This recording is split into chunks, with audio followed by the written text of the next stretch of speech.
Bourgeoisie produces, above all, art zone. Gravediggers.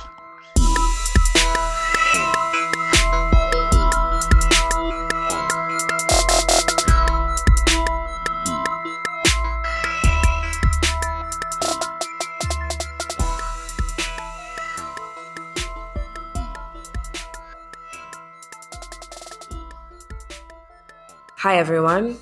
Hey, folks. Welcome to our podcast, Das Criminal. Yeah, and it's Amar from Toronto, as usual. And it's Aaron from Seoul. We are here for another episode in this merry month of October. Red October, if you will. A spook month. Yeah. If you guys have not done so yet, please listen to Amar over on our friend's podcast, Radio Warnerd. And if you are joining us now because you heard Amar over on Radio Warnerd, welcome. We hope that this episode does not disappoint. Yeah, we picked quite a good topic. You know, just to let you guys know, if you're new to this, our episodes there's no sequence in which you have to listen to them. Each episode is a standalone case. We do have some series like the Julius Caesar series in July, but overall, you're welcome to listen to them at your leisure. Thanks to Radio Warnerd for having me, and I'm looking forward to the next couple of episodes in our series there. I'm really excited about that. Yeah, this was definitely one of the most challenging episodes we've ever researched. There's just a lot. We're definitely going to explore some of these tangents in the future, but we hope you learn a lot from what we've gathered here because you really couldn't make this up if you tried. Oh, yeah. It was a lot researching this episode. It was a lot watching that godforsaken movie, which, yeah, thanks, Erin, for inflicting that on me. Just kidding. I didn't direct the film. Don't look at me. Yeah, it would have been a lot better if you directed it, to be honest. It could have done a lot better than what it was. The film, by the way, for all of you wondering, is Operation Finale on Netflix, which was a ride. Yeah, we've done this a few times before where we go over a case and also talk about media that talks about the case. But this is, wow. Without further ado. On the crisp autumn evening of May 11th, 1960, a group of men lingered outside a modest home at 14 Garibaldi Street in Buenos Aires, Argentina. They were waiting for the household's patriarch, a man who went by the name of Ricardo Clement, to finish his shift at the Mercedes factory and ride the bus home. They had been tracking his movements for weeks. When Ricardo disembarked the bus, the men grabbed him and shoved him into the back seat of their car. The vehicle peeled away as two of the men held Ricardo under a blanket. One of them warned him in German, "Don't move and no one will hurt you. If you resist, you'll be shot." Ricardo didn't react. "Verstehen Sie?" asked the kidnapper. "Do you understand?" Nothing. "Que lengua habla?" "What language do you speak?" the men queried. Still, no response. Finally, Ricardo spoke up and, in perfect German, divulged to his captors, "I have already resigned myself to my fate."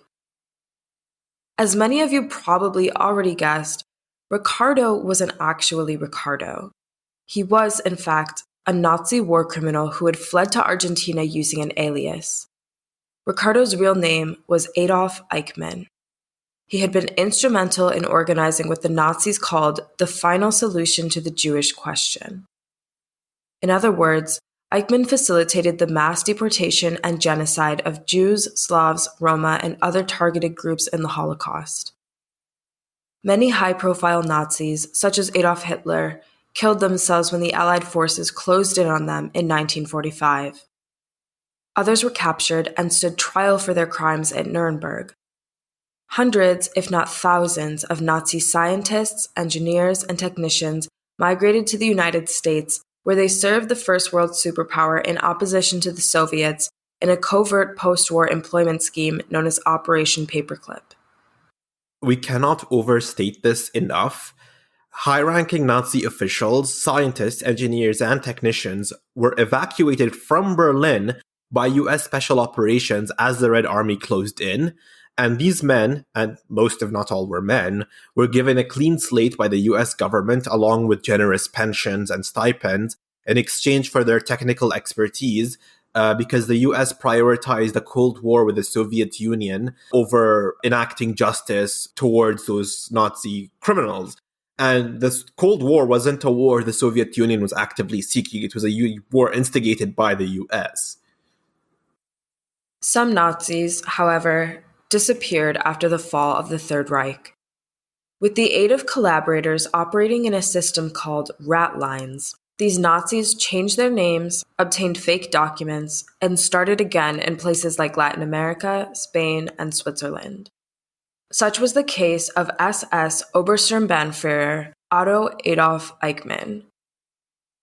In 1960, Israeli secret agents tracked down Eichmann to the house on Garibaldi Street in Buenos Aires. Without assistance from the Argentine government or police, they planned and executed Eichmann's capture and clandestinely brought him back to Israel. The following year, Eichmann was tried and eventually convicted of 15 counts of crimes against humanity, war crimes, crimes against the Jewish people, and membership in a criminal organization. He was hanged shortly after midnight on June 1st, 1962, at Ayalon Maximum Security Prison in the town of Aremne. Despite overwhelming evidence against him and confirmation that he was indeed Adolf Eichmann and not Ricardo Clement, Eichmann's trial became one of the most controversial of its time. Critical theorists like Max Horkheimer and Hannah Arendt, both of whom happened to be German and Jewish, rebuked the trial. The latter of these philosophers published a series of essays for The New Yorker, which were later compiled and titled Eichmann in Jerusalem, a report on the banality of evil. Why was the capture and trial of one of the Holocaust architects so contentious? As principled anti-fascists, shouldn't we applaud the hunting down and bringing to justice of Nazis and everyone who endorses their ideology? I certainly don't have an ounce of sympathy for SS officer Adolf Eichmann hanging in his cell. But even Israeli scholars such as Hannah Arendt, Idith Zertal, and Ilan Pape have written that Eichmann's trial is more complicated than meets the eye. It raises prickly questions about Israel as a nation-state, even in the shadow of something as horrific as the Holocaust. As such, this is bound to be one of our more polemical episodes. As always, we have included in the episode description a list of sources and further reading material that we invite you to peruse after listening. We will discuss some of these sources and even critique them during this episode. Yeah, I certainly believe this is going to be one of our more controversial episodes. I mean, personally, I haven't lost a single wink of sleep at Eichmann's fate. As far as I'm concerned, the gallows is what he deserves. But I also agree that the trial, as it was conducted, raises a lot more concerns than initially meets the eye. We must note as well that we don't personally endorse every word on our reading list.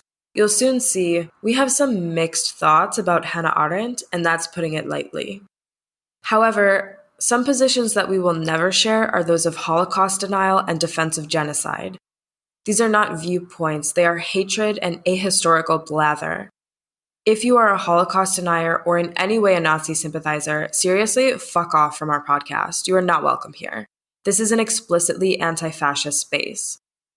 When we say we will explore complex questions in this episode, we mean queries in philosophy and politics like, is every person capable of Adolf Eichmann's cruelty? And how has the Eichmann trial been leveraged as a component of Israeli state building? Not, did the Holocaust happen? Or was Adolf Eichmann a part of it? Nazi punks, seriously, fuck off. So with all that being said, let's dive into the controversial capture, trial, and execution of Nazi slime bucket Adolf Eichmann. By all accounts, Otto Adolf Eichmann was an unremarkable young man. Born in 1906 in what was still then the Kingdom of Prussia and now Germany, Eichmann earned poor grades at school and never excelled at any particular craft. He came from a devout Calvinist Protestant family. After his father, a bookkeeper, moved to Austria for work, the rest of the Eichmann family followed. Otto Adolf spent most of his formative years there. After Eichmann failed to finish school or obtain a degree, he worked for some time at his father's mining company, followed by stints at a radio and vacuum oil company. It was around that time that he began associating with fascist groups. At age 26, Eichmann joined the Austrian branch of the Nazi Party. Is it just me or does he sound like a proto-incel? He sounds to me like just a nobody. Like he got his first job, and it sounds like his only jobs before being a Nazi because of his dad. Yeah, and he didn't seem to have any particular, he wasn't athletically gifted, he wasn't musically talented. There's just nothing there. It's like a black hole of personality. Soon after, Eichmann lost his job at the vacuum oil company, and Austria banned the Nazi Party. Eichmann, along with many other Nazis, left Austria for Germany, where the Nazis had seized power shortly before in 1933. From there, Eichmann worked his way up through the ranks of the SS. As the Nazis expanded the sphere of their regime, their policy toward Jewish citizens of Germany and occupied countries shifted from one of pretty much compulsory emigration to forced deportation before perpetrating a genocide of 6 million Jewish people and 5 million others, including Soviets, Poles, Roma, Black people, gay men, disabled people, and political dissidents. Adolf Eichmann was involved in every stage of the Holocaust. Like some twisted anthropologist, Eichmann became known among the Nazi Party as a, quote, specialist in Zionist and Jewish matters, end quote, even learning some Hebrew and Yiddish. For instance, in 1937, Eichmann traveled to Haifa and Cairo to discuss making arrangements for more Jewish Europeans to move to British Mandatory Palestine. The Third Reich did not support a Jewish state in Palestine or anywhere. In fact, they explicitly opposed Zionism. However, the Nazis wanted to force as many European Jews as possible to emigrate. If this meant meeting with Haganah leaders, they did so several times. Also keep in mind that the Nazi high command proposed the Madagascar Plan, which, as the name suggests, was a plan to forcibly deport all European Jews to Madagascar. And here I think it's really important to underline that ethnic cleansing does not necessarily exclusively mean mass murder, because things like forced deportations and forced expulsions have been the most common form of ethnic cleansing for most of recorded history. And the industrial-scale slaughter of what Nazis considered undesirables was, in a sort of twisted way, a novel approach via ethnic cleansing in terms of human history. And I only want to mention this because even Nazi justifications that we'll get into later, that, they tried migration before mass murder was the final option, is itself an admission of ethnic cleansing because, trying to get people out of any ethnic group out of a particular area is itself ethnic cleansing. After Nazi Germany annexed Austria, Eichmann moved to Vienna to orchestrate the expulsion of Austrian Jews. Some sources will use soft terms to describe how Jewish people were forced out, such as saying that the Nazis, highly encouraged Jews to emigrate. These statements are both anti-Semitic and ahistorical. Legislation like the Nuremberg Laws passed in 1935 stripped Black, Jewish, and Roma people of their citizenship. Communities across the continent engaged in violence against Jewish and Roma residents that necessitated they seek safety elsewhere. Targets of Nazi vitriol weren't merely nudged to emigrate.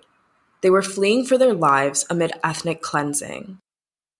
After the Nazis invaded Poland and occupied its western part, Eichmann began coordinating the deportations of hundreds of thousands of Polish Jews. The Nazis confined many cities' Jewish residents to ghettos, planning to deport them from Nazi-occupied Poland sometime in the future.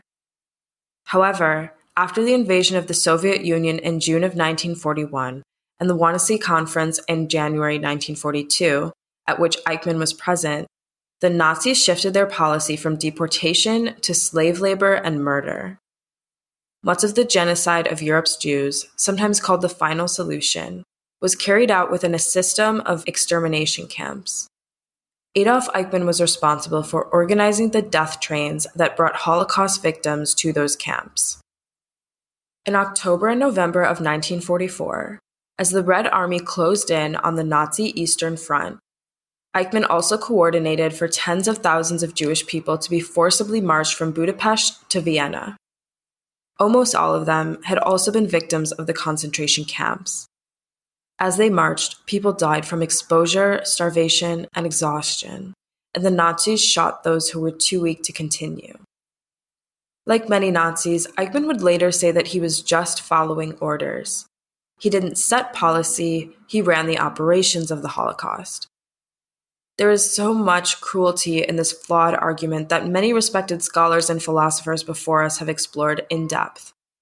But it's also worth pointing out that Eichmann didn't always follow orders. For example, from Wikipedia and cited in David Cesarani's Eichmann, His Life and Crimes, quote, "In spite of the orders to stop deporting Hungarian Jews to the death camps, Eichmann personally made arrangements for additional trains of victims to be sent to Auschwitz on the 17th and 19th of July." End quote. So, the argument that Eichmann was just following orders pretty much immediately collapses, considering he went outside the chain of command to organize the murders of more Jewish people. Furthermore, Eichmann was so irritated by Himmler's suspension of deportation to the death camps that he requested reassignment from his position. The notion that anti-Semitism was tangential to Eichmann's Nazi career rather than central to his actions is absurd. This also goes back to common misconceptions that humans are innately wired to follow orders. And I think that's courtesy of really outdated and poorly organized psychological experiments like the Milgram shock experiment and the Stanford prison experiment, both of which have glaring procedural flaws, not to talk about the ethics involved. And I think to reach that level of leadership within Nazi high command and to achieve the position of Obersturmbannführer in the SS required a significant ideological commitment to the Nazi project. Now, I know Hannah Arendt argues that Adolf Eichmann wasn't given promotions. He was stuck in that rank, and he spent his time wishing to be promoted to Standartenführer, which is like the rank above this. But I still think that to reach a level of leadership in the SS, not even the Wehrmacht, but the SS itself, requires ideological buy-in. I mean, he wasn't a Wehrmacht soldier freezing his ass off in Stalingrad, which I think soldiers discussing the participation of soldiers in a regime like Nazi Germany is its own discussion altogether. But Eichmann himself definitely had to have a large degree of initiative to reach a level of authority and leadership such as that. Realizing the Nazis would soon surrender to the Red Army in the East, Eichmann and his family fled to Austria, where they managed to escape Soviet capture. During the war, the Nazis had committed genocidal massacres against Soviet prisoners of war, killing over 3 million. So, SS officers like Eichmann wanted to avoid capture by the Red Army at all costs. Instead, Eichmann was apprehended by US forces, but he already had obtained fake papers by this time, and was thus not identified as the Adolf Eichmann.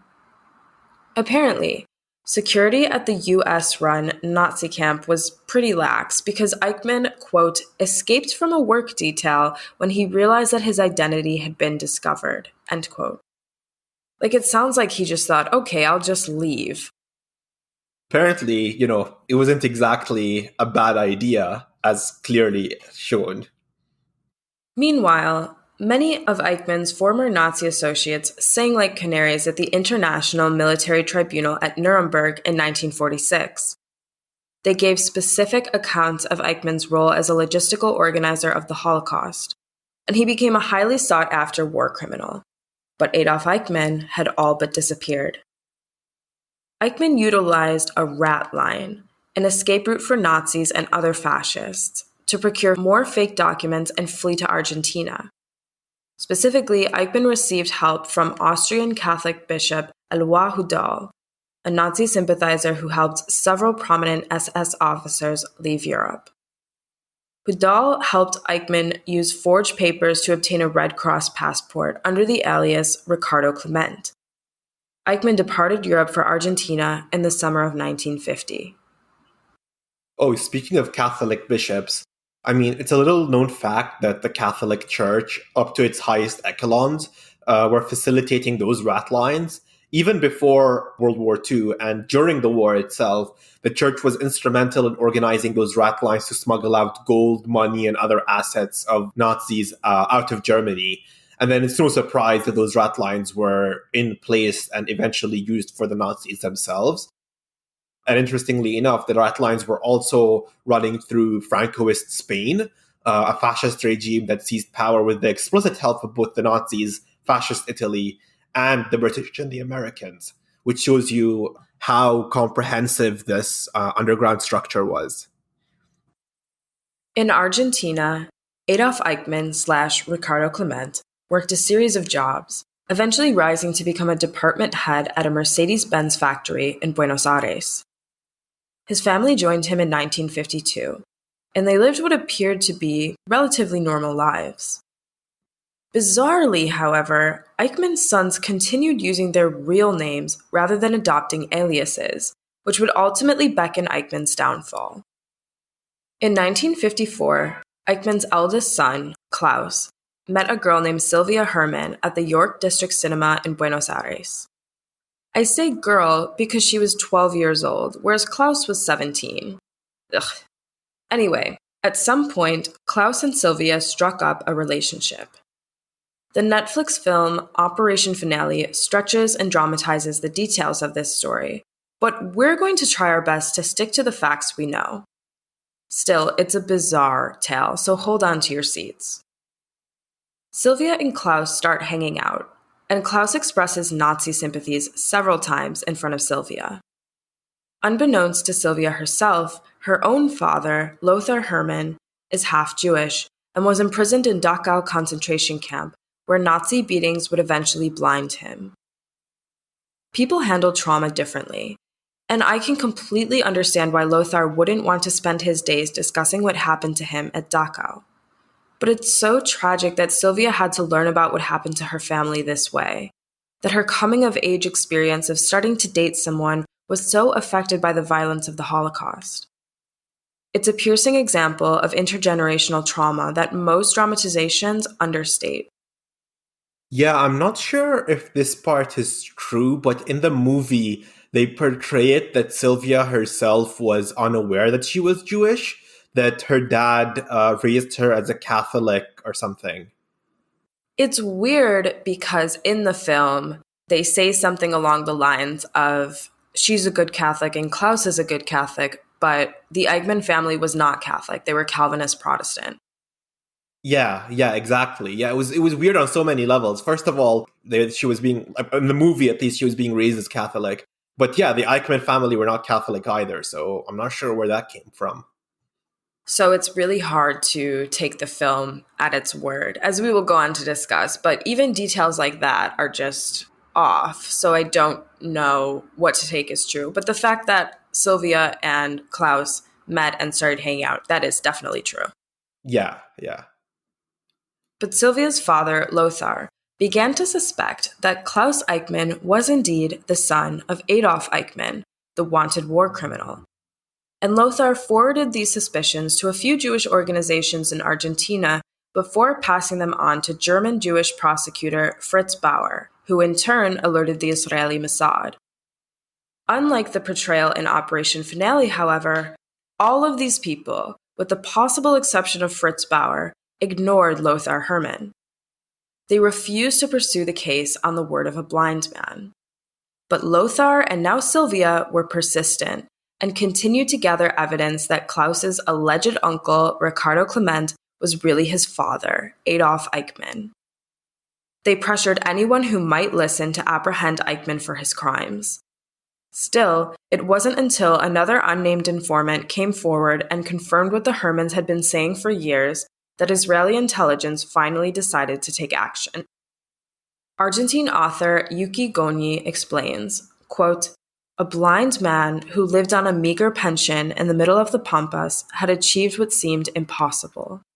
Not only had he single-handedly located a notorious Nazi criminal, he had also managed to galvanize a lethargic Mossad, which had shown decidedly little interest in pursuing the case. Israel was practically shamed into capturing Eichmann. End quote. As we'll go on to discuss, dramatizations like Operation Finale emphasized the role of Israeli intelligence while downplaying the sleuthing of Lothar and Sylvia Hermann, a blind refugee and his teenage daughter.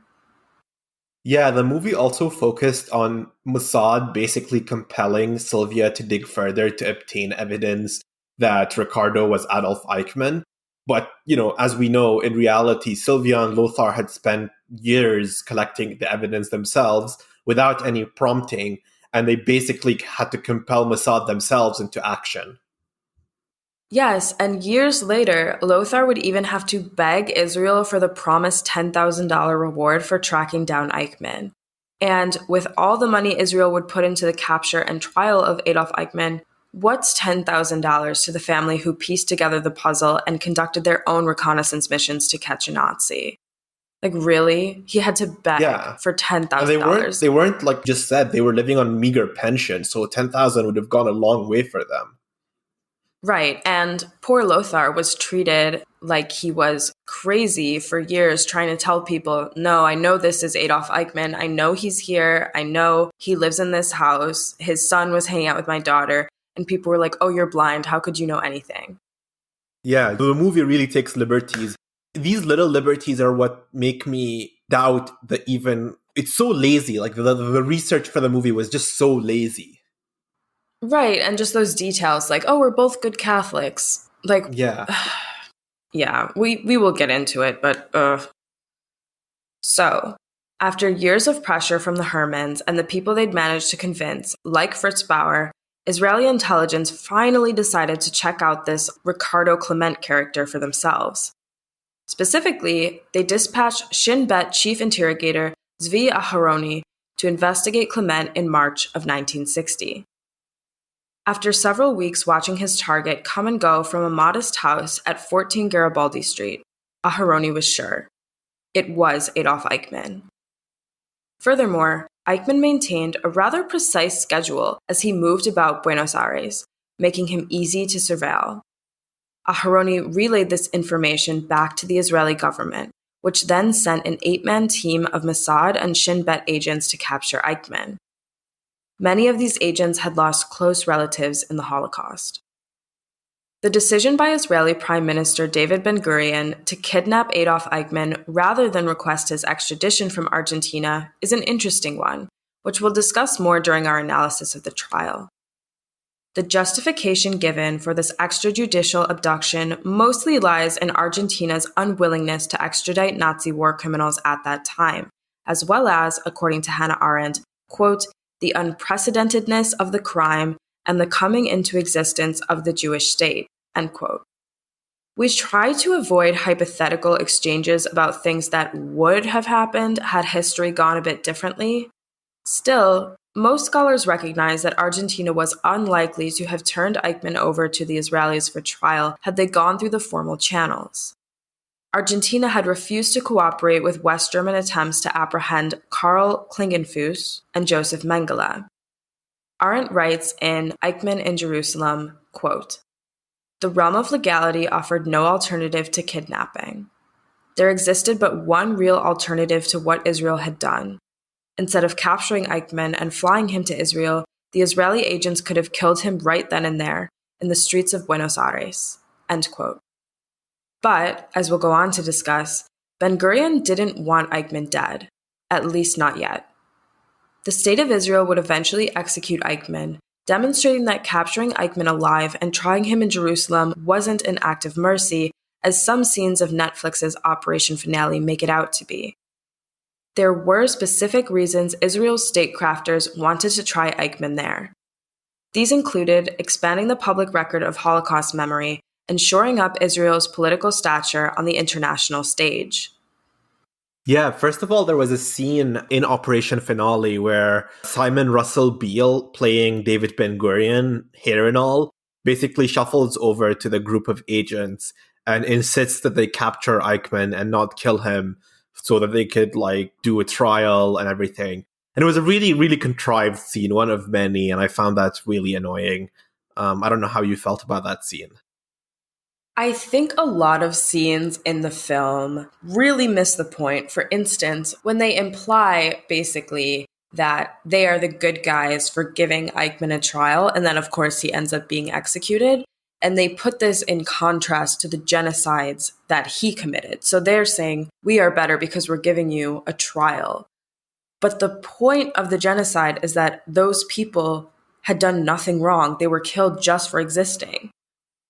Yeah, and I mean, I feel like it also overemphasized the idea that, like, okay, look, I completely agree with executing Eichmann for being a Nazi, but I think it sort of tried to distinguish between how the Holocaust was bad because it was the Holocaust, but then Eichmann's trial was good because it was legal, completely missing the point that from the point of view of the Nazis, the Holocaust was completely legal. The legal framework setting up the genocide was already up in place by the time it happened.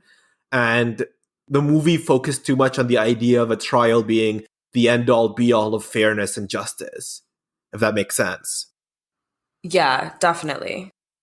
And I also found it incredibly fascinating, both in the movie and in real life, that Israel chose to try Eichmann in Jerusalem instead of Tel Aviv, which at the time was the administrative capital of the country. I mean, we can get into it more later, but to me, that's a very clear piece of evidence that the trial of Eichmann served a much bigger purpose than just, hanging a Nazi war criminal. But for now, let's focus on the exciting part, the grab. On the 11th of May, 1960, a Wednesday, a group of Israeli spies linger around Eichmann's home on Garibaldi Street, waiting for him to return from work. The bus Eichmann usually rode home from work stopped, and the agents waited for their target to disembark. The doors opened, and then they closed. No Eichmann. The operatives began to worry. Had somebody tipped off Eichmann about their plan? Was he already en route to Brazil, fleeing justice as Joseph Mengele had done? Half an hour passed. The agents considered abandoning their mission. Then another bus stopped. A tall, thin man stepped off. Adolf Eichmann. Mossad agent Peter Malkin approached Eichmann, asking him in Spanish if he might spare a moment to help him with something. Eichmann sensed that something was afoot and tried to move away from Malkin, but the other spies had already surrounded him. The Mossad and Shin Bet agents tackled Eichmann before dragging him into a waiting car. They stuffed him into the back seat, hidden under a blanket, and changed the car's plates to diplomatic forgeries to avoid detection as they sped away from the scene. At this point, Zvi Aharoni grilled Eichmann. "Don't move, and no one will hurt you. If you resist, you'll be shot. Do you understand? What language do you speak?" Eichmann revealed himself with the line we read at the beginning of the episode. "I have already resigned myself to my fate." The agents drove Eichmann to a safe house, where they confirmed his identity and waited a little over a week to smuggle him out of the country. On the 20th of May, disguised as a flight attendant and sedated with a cocktail of drugs from a doctor on the capture team, Eichmann left Argentina on an El Al flight to Israel. 2 days later, Prime Minister David Ben-Gurion announced Eichmann's capture to the Knesset. The revelation prompted an international response and a flurry of questions about the fate of the arrested Nazi, Adolf Eichmann. These are the events dramatized by the Netflix film Operation Finale, which features Oscar Isaac as Peter Malkin, Michael Aronov as Zvi Aharoni, and Ben Kingsley as Adolf Eichmann. Those who have not seen the movie will have already noticed that it doesn't totally follow the story we're telling you. Some of these details are small and, at least in my opinion, relatively negligible. For example, the film gender switches one of the agents to include a female character in the cast. While the relationship between gender and militarism are certainly worth examining, I don't think retroactively inserting a woman into the capture of Adolf Eichmann is even close to the worst thing about this film. As we've already mentioned, the movie downplays the paramountcy of Lothar and Sylvia Hermann in apprehending Eichmann, and perhaps gives the Israeli Secret Service too much credit for jumping on the case. This is disappointing because, at least for me personally, the story of Sylvia's coming of age as the daughter of a blind Jewish socialist Holocaust survivor and her evolution from wide-eyed preteen to actual Nazi hunter would have made a much more compelling film. That's the movie I want to see. Absolutely, absolutely. I mean, the movie really infantilized Sylvia, which to some extent is fair given that she was 12, but she was also an active participant in collecting evidence and confirming Eichmann's identity. And I think, personally, from what I understood from the movie, this infantilizing was also a function of trying to humanize Klaus and Adolf himself, which, again, was really poorly executed and awful. Doing this podcast as well, what I think we've both learned is that reality is always fascinating enough. You really do not have to embellish. Yeah, exactly, yeah. Like the 7.5-hour OJ documentary that we watched for our bonus episode on OJ Simpson was way, way better than this film. And it was based in reality and 7.5 hours long. Oh yeah, and you know, it's not a lack of content. Like there's plenty of content from declassified documents to make an accurate movie out of this. I think a film more told from Sylvia's perspective, like seeing this cute boy, initially it's just this teenage romance, and then she starts to realize there's something really awful going on here, and she learns more about her own family and processes this trauma and deals with that by literally tracking down a Nazi. That's an incredible story. Oh yeah, they really did Sylvia dirty in that movie. Admittedly, it is sometimes necessary for historical dramas to take these creative liberties in order to flow better, to tell the story in a more captivating way. But Operation Finale doesn't flow well. In fact, it has a pacing problem that makes it really difficult to watch in one sitting. Rather than climaxing at Eichmann's capture, or perhaps including bits of the trial, the movie focuses on Peter Malkin's attempts to convince Adolf Eichmann to sign this paper permitting his own extradition to Israel. The glaring problem with this narrative, aside from its feebleness as a cinematic plot point, is that it's untrue. According to Zvi Aharoni, the agents never needed Eichmann to agree to the extradition or confess his crimes. That's why they smuggled him out disguised as a drunk flight attendant rather than escorting him in handcuffs. Aharoni says they only needed to confirm Eichmann's identity, to be sure he was the Adolf Eichmann and not actually some guy named Ricardo Clement. Malkin's account of Eichmann's time in the safe house, one which is retold in Operation Finale, is likely either false or highly exaggerated. Just an awful, awful plot point that made no sense whatsoever. So these agents forcibly kidnap Eichmann from the streets of Buenos Aires. And even after they kidnap him, suddenly they need him to sign a fucking form to be taken on a plane. As if Israeli Mossad and Shin Bet didn't have the leverage to get him on an El Al plane either ways. Also, the movie does this thing where they focus so much on him signing the paper, but then even after he signs the paper, they still show him being sedated by drugs and disguised as a flight attendant.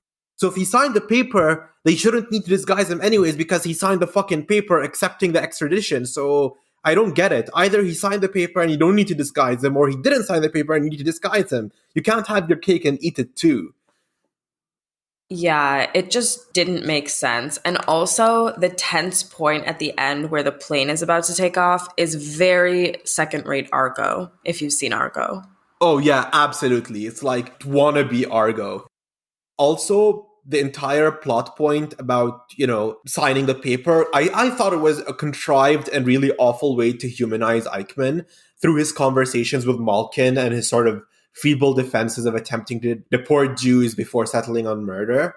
Because it doesn't even go all the way with the humanization. Like, they start to humanize him by showing him with his family and his kid looking at the trains or whatever. And then, the conversations with Malkin and, expressing some sort of sympathy to Malkin. And then they flip that around immediately because then Eichmann goes on this meandering anti-Semitic outburst. And then that's the outburst is supposed to convey his fundamentally inhuman evil, that like, he's irredeemable and he's like a monster, an innately anti-Semitic monster, which completely loses me because the whole point of the banality of evil is that anyone is capable of evil given the right ideological buy-in and right level of apathy and callousness. Right. I totally agree on the film's characterization of Eichmann, especially because when Arendt coined the phrase banality of evil regarding Eichmann, she really meant just that. He wasn't exceptional. The villains in real life don't have supernatural powers or hide under your bed. They are other human beings who are horrifyingly capable of the worst cruelty imaginable in certain conditions. It kind of reminds me of how, in America at least, there's this constant debate over what constitutes a concentration camp, like how the US is organizing what amounts to concentration camps on its southern border with immigrants. And the problem with the historiography of the Nazis and World War II is such that they've been depicted as such inhuman monsters that even the idea of comparing concentration camps to what amounts as concentration camps in America is treated as controversial because the Nazis were not human and Americans are human. Right. Do you think, honestly, that ICE people, as in people in immigration, customs enforcement, Not like literal people made of ice, just to clarify. do you think those people go home and they're like, oh, I did a lot of evil today? Of course not. They think that they're doing their jobs, and their jobs are locking up babies. Yeah, exactly. So rather than the resigned man Aharoni described, Eichmann of the film is some type of fascist mastermind, baiting Peter Malkin to share personal details about his family's suffering at the Nazis' hands. Eventually, as Amr said, Eichmann bursts into an anti-Semitic conniption. Charles Bramesco reviews, quote, "It affirms what the audience already knows, but still might like hearing. Deep down, bad people are always villainous, the precise opposite of Hannah Arendt's immortal wisdom about the banality of evil that Eichmann inspired." End quote. Other historians have disputed Arendt's take on Eichmann as a bureaucratic drone. Still, the chilling fact is, it doesn't take an evil genius to orchestrate a genocide. It takes, in the simplest and yet most petrifying terms, a small number of people willing to organize and commit mass murder, and a large number of people too callous to object. The frightening thing about the Nazis isn't that they were monsters on Earth, it's that they were just men. And in all honesty, Mitchell and Webb's Are We the Baddies sketch captures this circumstance so remarkably well. Cogs in the warmongering machine delude themselves into thinking they're doing something righteous until maybe something draws their attention to what's really happening. They don't even consider the suffering they inflict because they don't regard the victims as human beings just like them. Oh, I fucking love Mitchell and Webb. That kid was a genius. In less comedic terms, there's also a scene in HBO's show Band of Brothers. I'm not sure if you've watched that, Erin. It's a really good show. I have not. I do if you have access to HBO, I do recommend watching it. It's like a mini series. It's one season, 10 episodes only. And one episode 9, I believe, called Why We Fight, depicts the US Army liberating the concentration camp Kaufering 4. And in that episode, the local German villagers, embodied especially with this sort of doddering old German baker just shuffling about, basically deny the existence of the camp that's like a few miles from the village. And one of the scenes is really, really touching because the US Army go into town after liberating the camp to expropriate bread for the freed prisoners. And this baker is yelling at these American troops for taking the bread without paying. And one of the Americans gets mad and puts a pistol to the guy's head and asks in German, "Did you not smell the fucking stench? Did you not know?" And the guy keeps repeating in German, "I'm not a Nazi. I didn't know. We didn't know anything was happening." And the entire episode is harrowing. It was really well done, I think. But it was well done insofar as it also showed how callous people can be. And like this baker wasn't a monster. This baker wasn't like a kraken or like a fucking cyclops or some sort of fantasy fairy tale evil. He was just the banality of evil. He was just a baker who was willing to look the other way while his neighbors and people in his town were being shipped off to a concentration camp from which you could literally smell the stench of people burning. Yeah, and how many people, I'm sure, said things like, oh, I don't think they should be deported, but I don't like the Jews. Yeah, just the sort of ideological buy-in that's like, I won't do it myself, but if it does happen, then I didn't like them anyway, so it doesn't matter. Right, and how many towns literally rounded people up to just hand over to the Nazis and then tried to pretend they had nothing to do with what was going on. They had no idea. Like, you didn't notice that all of the Jewish people in your town either went missing or that you rounded them up and burned down their synagogue. Please, spare me. Please tell me how you got that nice new gold watch or that nice painting that you have in your house. Yeah, do tell me how suddenly you have all this wealth in your fucking house.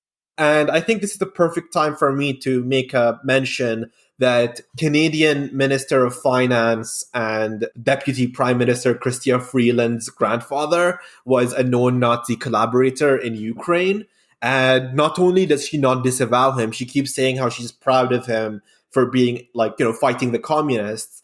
And I fucking hate this so much because in Canada, there's a large, very right-wing Ukrainian diaspora population that pretty much openly celebrates Nazi war criminals and Nazi collaborators like Stepan Bandera, including there's a statue of one of Stepan Bandera's collaborators in Kitchener or some town in Ontario. Might have been Ottawa or something too, or Oshawa or something. But there was a statue that was defaced by someone literally graffitiing it with Nazi criminal, and the police investigating it were investigating it as a racist crime against Ukrainians, even though this guy was a literal Nazi criminal. We do have some more criticisms of Operation Finale, but we'll save those until after we discuss the Eichmann trial because they'll make a lot more sense in that context. So, after the agents brought Adolf Eichmann to Israel, he was to stand trial for the crimes he committed while an SS officer. By this time, Eichmann wasn't an unknown figure in Israel. Not only had some of his involvement been revealed at the Nuremberg trials, but his case would be connected to that of Rezo Katzner, a Hungarian Jewish man accused of collaborating with the Nazis. During the Holocaust, Katzner helped Hungarian Jews flee the country under the direction of the Aid and Rescue Committee. At one point, he negotiated with Adolf Eichmann to facilitate the emigration of 1,684 Jews to Switzerland. In return, Katzner gave Eichmann cash, gold, and diamonds, and the Jews were able to escape on what became known as the Katzner train. The accusations that Rezo Katzner had collaborated with the Nazis sparked a combative debate within Israel, as some believed he had only conferred with Eichmann to save Jewish lives. In contrast, others felt he had sold out the Jewish people as a whole to save a select few. The judge in that case ended up siding with the latter group, but the punishment was ultimately issued extrajudicially. Katzner was assassinated by veterans of the right-wing Zionist paramilitary Lehi or Stern Gang in 1957. Though Adolf Eichmann would plead not guilty to the charges against him, arguing that he was only doing as he was told by higher-ranking Nazis, the Katzner case, as well as the previously mentioned example of Eichmann scheduling trains to the death camps despite being instructed to stop, indicates that Eichmann acted in a personal capacity as well. The evidence against Adolf Eichmann was strong. His name had been mentioned consistently at the Nuremberg trials and came up again during the Katzner affair. He didn't deny organizing the trains. Moreover, survivors of the Holocaust could testify to the pain and horror brought on by his actions. It seemed extremely unlikely, if not inconceivable, that Adolf Eichmann would be found not guilty in Israel. So why hold a trial at all? Why was Eichmann given a public trial while other Holocaust perpetrators like Herbert Kukers were assassinated by the Mossad on the spot? Israeli historian Tom Segev writes, quote, Ben-Gurion had two goals. One was to remind the countries of the world that the Holocaust obligated them to support the only Jewish state on earth.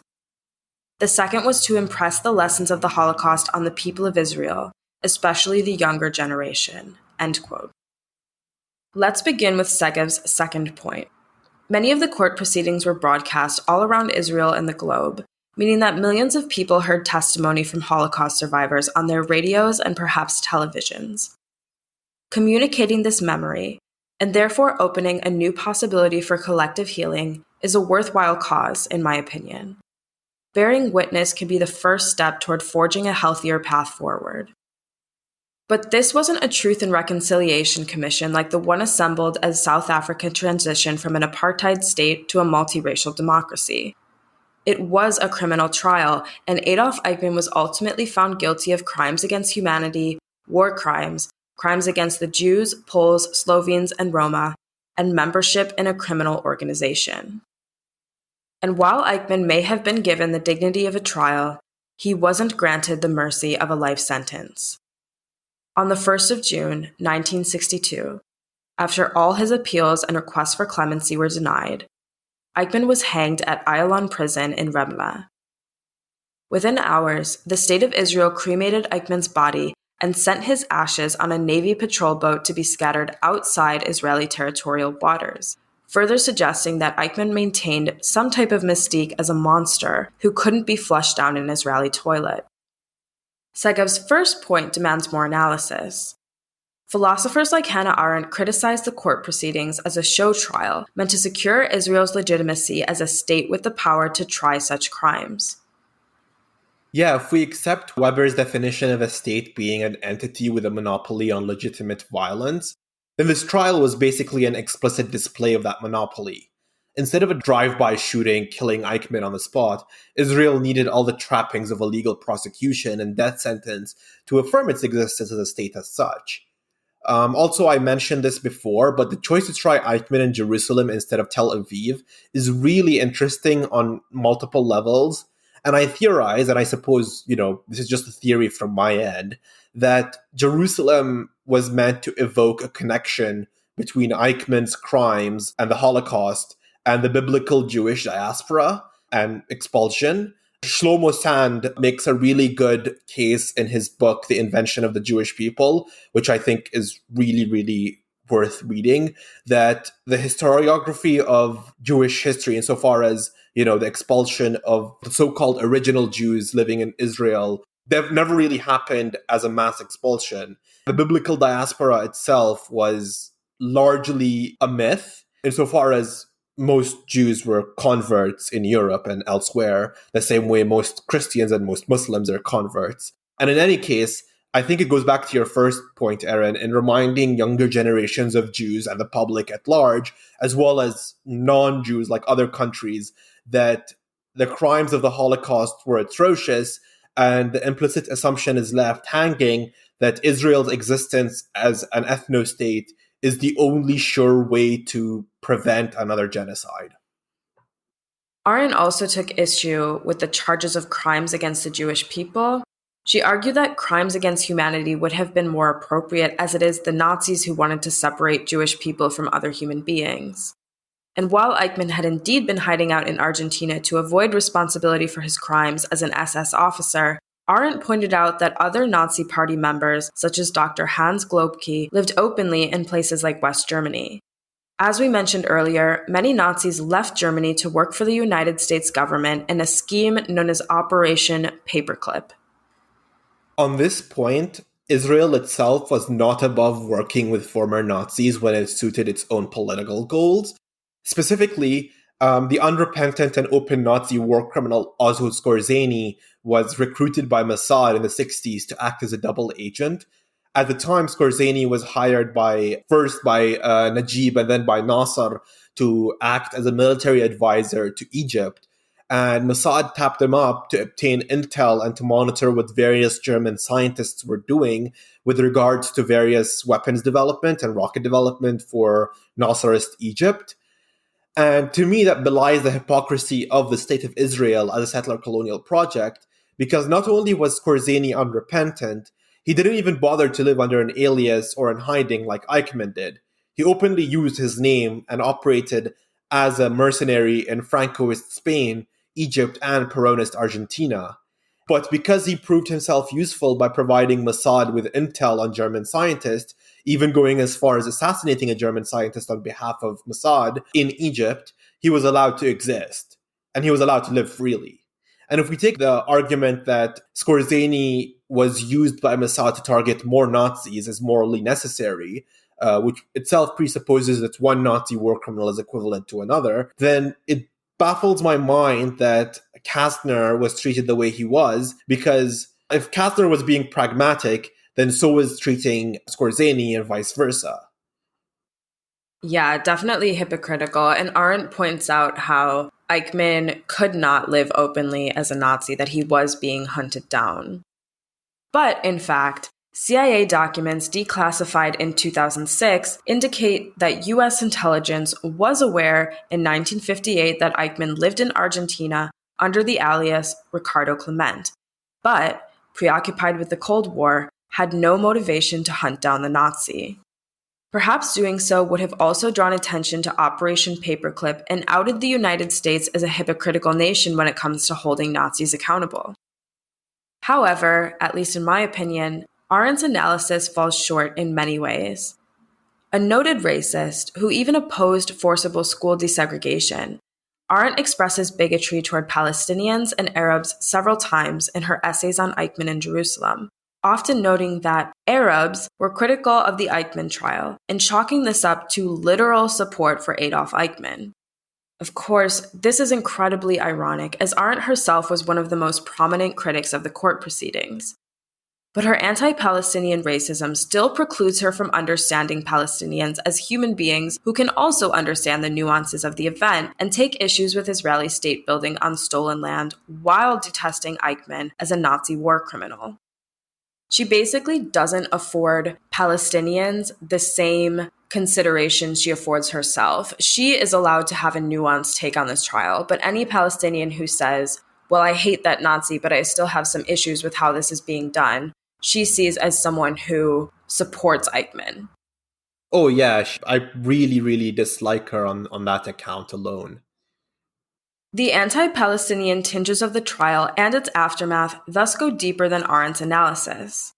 Israeli historian Ilan Pappé elucidates, quote, "The impact of this trial on the institutionalization of Holocaust memory, when viewed from the post-Zionist perspective, added an angle of which Hannah Arendt was unaware, and which emerges forcefully in the work of Idith Zertal.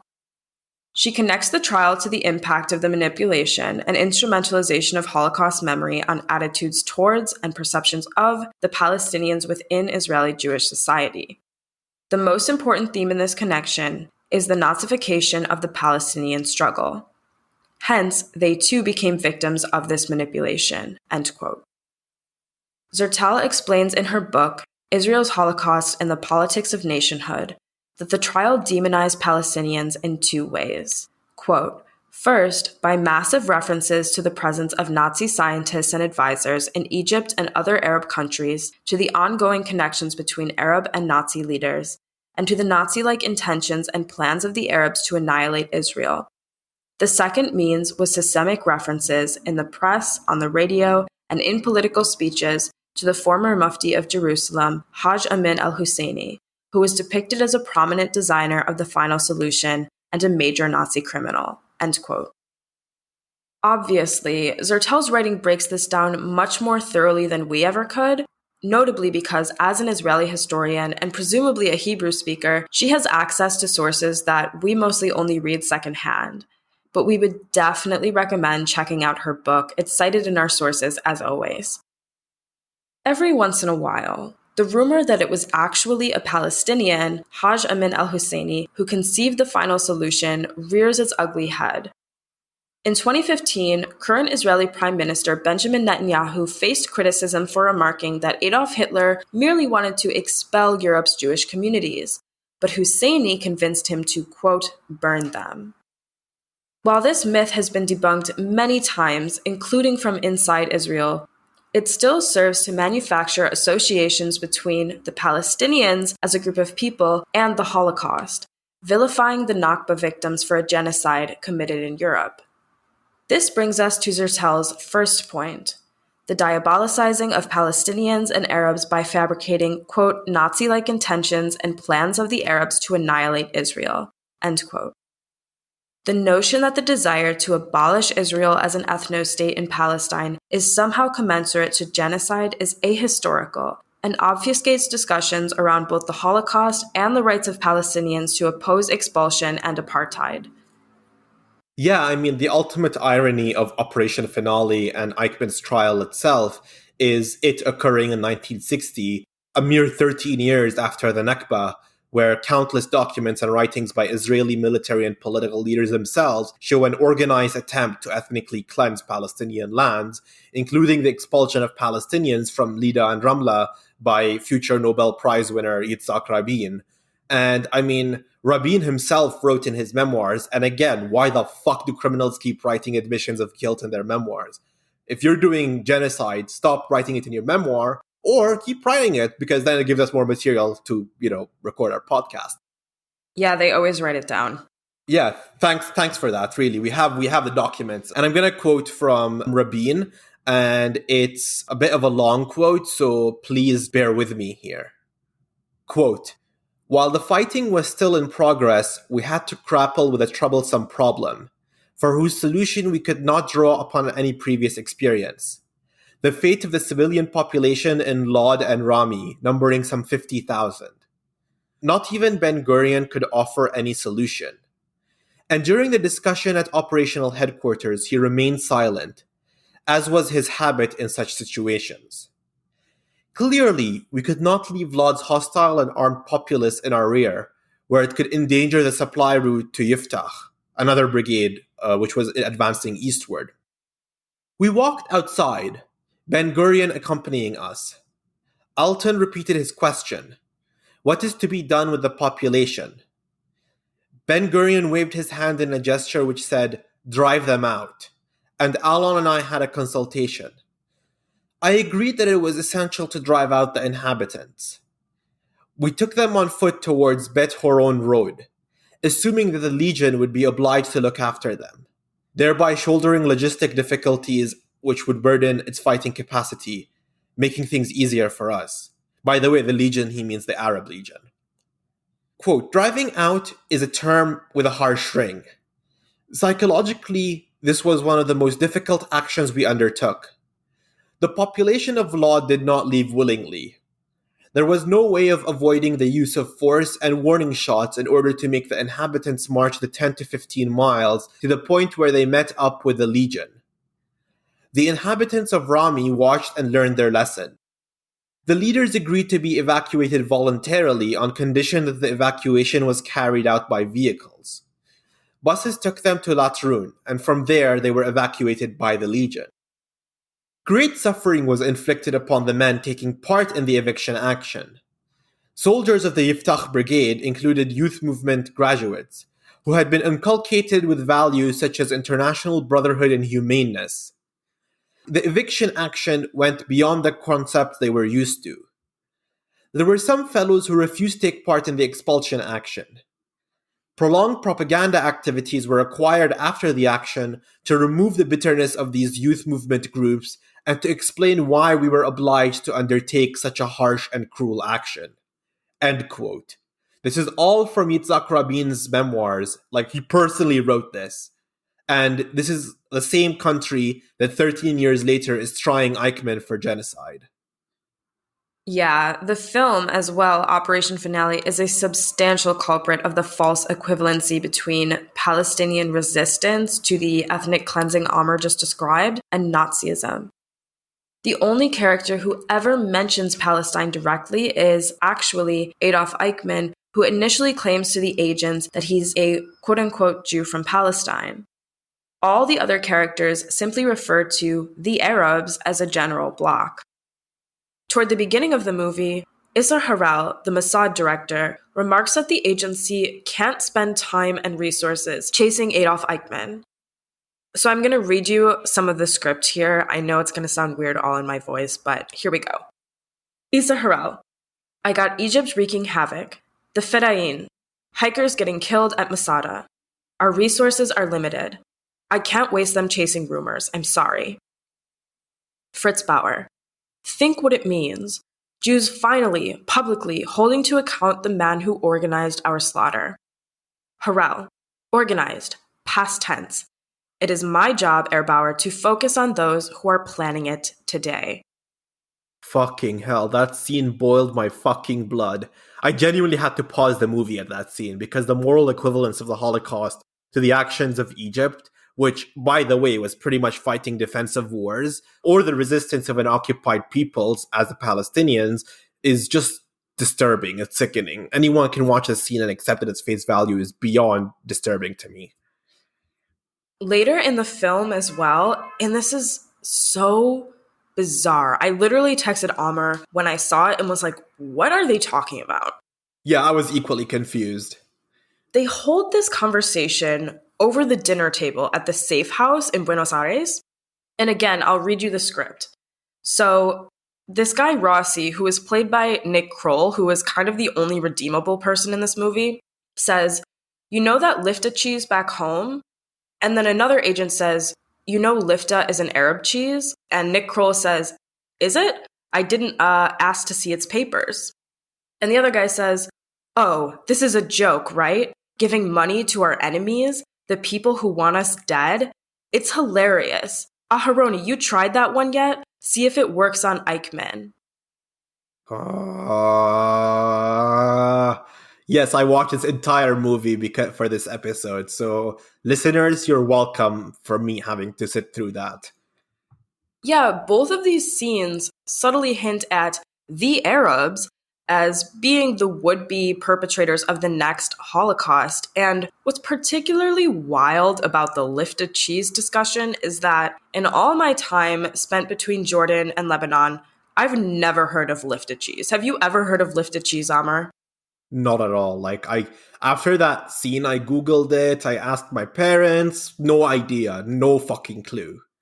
Yeah, I can only think maybe it's a Palestinian brand of halloum or baladi that I'm not familiar with, but the only mention, and this is absolutely bizarre, the only mention of lifta I have been able to find in English or in Arabic is the Palestinian village near Jerusalem whose residents were expelled by the Zionist forces during the Nakba. So just think about the utterly grotesque scene of Israeli spies saying that the Arabs who make this possibly fictional lifta cheese want them dead, while the real lifta was ethnically cleansed after Zionist militia attacks. Like, it is the icing on the cake for this film.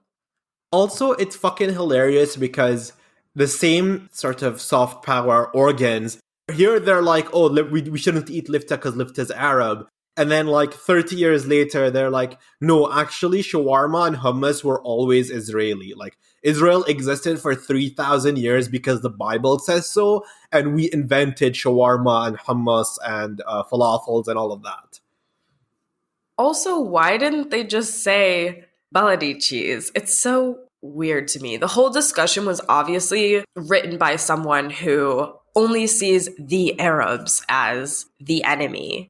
But again, this goes back to even with all the other issues with this movie, like the poor cinematography, the bad pacing, general awful movie, generally just dog shit. Even beyond all of that, it's just so lazily researched. That's what gets me, the laziness of the research. Going back to what we said earlier about pretending that Klaus Eichmann was Catholic, even though, just fucking Google it. On Wikipedia, it says they're fucking Protestant Calvinist. Or, yeah, okay, fine, you hate the Arabs. You think the Arabs are, hiding under your bed and tying your shoes laces while you're sitting and fucking putting a banana peel in front of you. Whatever, I don't fucking care. At least have the goddamn effort to research and say something like halloumi or baladi cheese. At least make the effort to make a real connection to a real Arab cheese. And the fact that they chose this word that is an ethnically cleansed Palestinian town. I will say lots of things in the Middle East, brands and things, will be named like Aleppo Zaatar and things like that. So maybe the people of Lifta started a little cheese company. I can believe that happening, but they didn't even bother to check what that meant. Oh yeah, it's just awful. Eichmann is dead. One of his kids is a professor now in Germany who says, yeah, I see why they killed my dad. I'm not mad about it. He was a Nazi. Well, respect. Yeah, this was a really tough episode to research and write because it's just such a big thing, and we had to watch that dog shit movie. Things are really busy at Das Criminal headquarters, so these ambitious episodes can be really intimidating.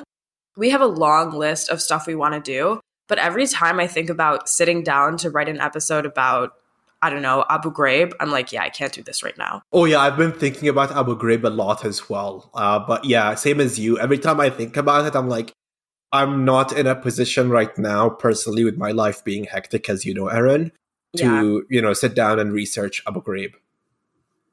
Our dear Patreon subscribers, those of you who pledge $10 and up, will get your bonus episode this week. If you have not subscribed to our Patreon, the beginning of the month is really the best time. Yeah, you get our backlog of all our past content as well. Bonus content, we give you a shout out, polls. You also get a direct line to us for requests, and we really do our best to always take those requests. We are a Maoist podcast in the sense that we uphold mass line theory. So we have a mass line with you, the peasant population. And our party, the podcast, continues to communicate back and forth dialectically with you, our listeners. And thanks to the people who have left us kind reviews on Apple Podcasts. We've gotten a couple nice reviews this week. And if you have not, please don't forget to check out Amar's Radio Warnered episode. There's more to come from Amar there as well. Yeah, thanks to the guys at Radio Warnered for having me, John and Mark, and producer Brendan. I'm really excited for the next episode in our little mini-series. And they're great people over there. Do support them if you can. So thank you guys so much for giving this a listen. We hope that you have enjoyed it. You have learned something. Like we said, a tough episode to research and write, but interesting to talk about for sure. Yeah, let us know what you think. And until next time, bye everyone. Bye. Bye.